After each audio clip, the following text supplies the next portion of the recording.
Sabe aquelas perguntas que, uma hora ou outra, todo mundo se faz? Tipo, o que acontece depois? De onde a gente veio e, mais importante ainda, para onde a gente está indo? Bom, hoje a gente vai mergulhar fundo numa resposta que, olha, pode mudar bastante o jeito de enxergar tudo isso. Pois é, essas duas perguntinhas são, no fundo, a grande motivação por trás de quase tudo, né? Filosofia, religião, até a ciência. Todo mundo está tentando responder a isso de algum jeito. É uma curiosidade que parece que já nasce com a gente, uma coisinha que fica ali nos cutucando por dentro. E para a gente não se perder no meio de tantas ideias profundas, preparei aqui um roteiro, um mapa para o nosso papo. A gente vai passar por cada um desses pontos, construindo o raciocínio juntos, passo a passo. E a nossa grande referência para essa análise, a nossa bússola, vai ser a obra de Allan Kardec. É importante lembrar que ele não tirou essas ideias da cartola, né?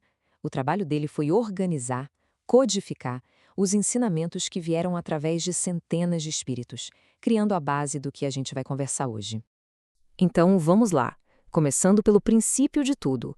Por que essa necessidade tão grande de ter essas respostas, afinal? É que essa busca por um lugar no universo, por um sentido, é o que move a humanidade. A ideia de um futuro totalmente desconhecido, um depois que a gente não sabe o que é, dá um certo frio na barriga. E é por isso que, desde sempre, as pessoas procuram um sistema, uma crença, algo que traga um pouco de lógica e de paz para essa inquietação. E, historicamente, a gente vê duas grandes correntes de pensamento tentando responder a isso. E elas vão para lados totalmente opostos. De um lado, a ideia de que tudo simplesmente acaba, no nada. Do outro, a ideia de que a gente se funde, se dissolve no todo.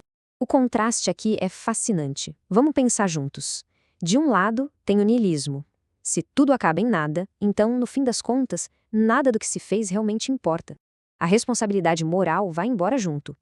Do outro lado, o panteísmo, em que a alma se perde no todo, vira uma gotinha no oceano, o eu, a nossa identidade, simplesmente deixa de existir. Percebe? Nos dois cenários, a individualidade, aquilo que faz de nós únicos, se apaga. Só para deixar bem claro o que é o panteísmo, a ideia é que não existe um Deus separado de tudo. Deus é o universo. Então, cada pessoa, aquela árvore ali na rua, uma estrela lá no céu, tudo, absolutamente tudo, seria uma pequena parte, uma molécula, digamos assim, dessa grande divindade. Só que aí começam a surgir umas perguntas que dão um nó na cabeça. Por exemplo, se nós, que somos cheios de imperfeições, somos partes de Deus, como é que Deus pode ser perfeito? A conta não fecha. E tem mais. Se tudo é Deus, como fica a nossa responsabilidade individual? Se alguém faz algo errado, quem é o responsável? Foi uma parte de Deus que agiu? Complica tudo. E é exatamente nesse ponto que a perspectiva espírita entra, propondo uma terceira via, uma alternativa que não nos joga nem no vazio do nada, nem nessa fusão que apaga quem somos. Essa citação de O Livro dos Espíritos é genial porque usa uma analogia muito simples e poderosa. A obra não é o artista. Um carro, por mais perfeito que seja, não é o engenheiro que o projetou. Somos obra de Deus, mas não somos o próprio Deus. A ideia central, então, é essa. Existe uma distinção clara. O Criador é uma coisa, a criatura é outra. Deus é essa inteligência suprema, imutável.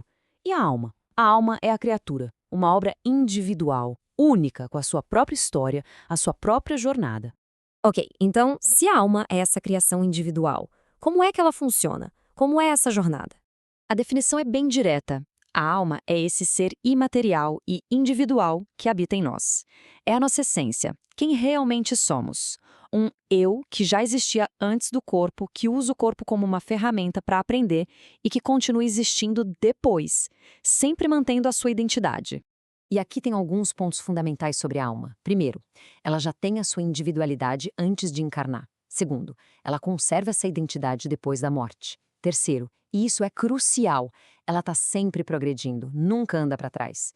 E, talvez o mais revolucionário de tudo, ela é criada simples e ignorante, não nasce pronta. É como uma semente com todo o potencial do mundo, com a mesma aptidão para aprender de tudo e crescer por conta própria.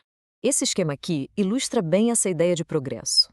A vida, ou melhor, as vidas, são como uma grande escola. A gente é criado simples e ignorante. Aí vem a encarnação, que é como se matricular numa série. A cada vida a gente aprende, progride em inteligência e moralidade. Vai passando de ano. até que um dia, lá na frente, a gente se forma, atingindo a perfeição como um espírito puro. E aqui, o Livro dos Espíritos traz um argumento baseado na lógica e na observação. Pensa bem, se os espíritos fossem todos parte de uma mesma coisa, de um todo, a comunicação com eles seria sempre igual. Mas não é isso que acontece, né? O que se vê é uma diversidade imensa de ideias, de personalidades, o que reforça, e muito, a ideia de que cada um é cada um. Uma individualidade. Tá, legal. Mas e daí? O que tudo isso muda na prática, no nosso dia a dia? Quais são as implicações morais dessa visão de mundo? Bom, se cada um está nessa jornada individual de progresso, então nada na vida é por acaso. Cada dificuldade vira uma lição. Cada escolha é um tijolinho na construção do nosso futuro. E o mais bonito, se todos partimos do mesmo ponto, criados por Deus, e temos o mesmo destino, a perfeição, então, no fundo, somos todos irmãos, uma grande família de viajantes evoluindo juntos. No final das contas, o que essa doutrina faz é nos dar uma alternativa que foge dos extremos. Ela rejeita tanto o vazio desesperador do nada, quanto a perda da nossa identidade no todo.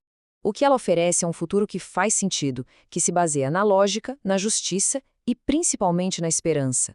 Um universo com propósito, onde cada um é o mestre do seu próprio destino. Mas tudo isso nos deixa com uma última pergunta, uma bela reflexão, né? Se a jornada é individual, qual é o propósito de a gente viver tão conectado uns aos outros? Qual é o nosso papel na jornada de quem caminha ao nosso lado? Fica aí o pensamento. Muito obrigada pela companhia nessa nossa análise de hoje.